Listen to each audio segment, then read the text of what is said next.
everyone, it's Terry with Sewingrvstyle, and I wanted to jump on here today just to show you what I've done with some of those tea towels you saw me pick up over at Dollar Tree.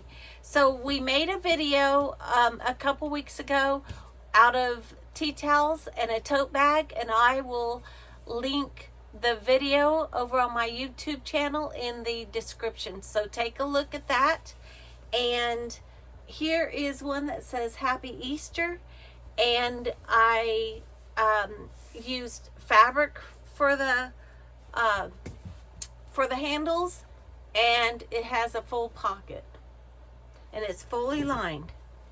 Here's another really cute one with Easter eggs, again fully lined with a pocket. And I'll show you how to do those, but you could certainly do the same thing with the one that we have already. And I will walk you through step by step, but I want you to have this video in time for Easter. So jump on over, like, comment, and share your bags here on Sewingrvstyle. I'm Terry. I'll see you soon.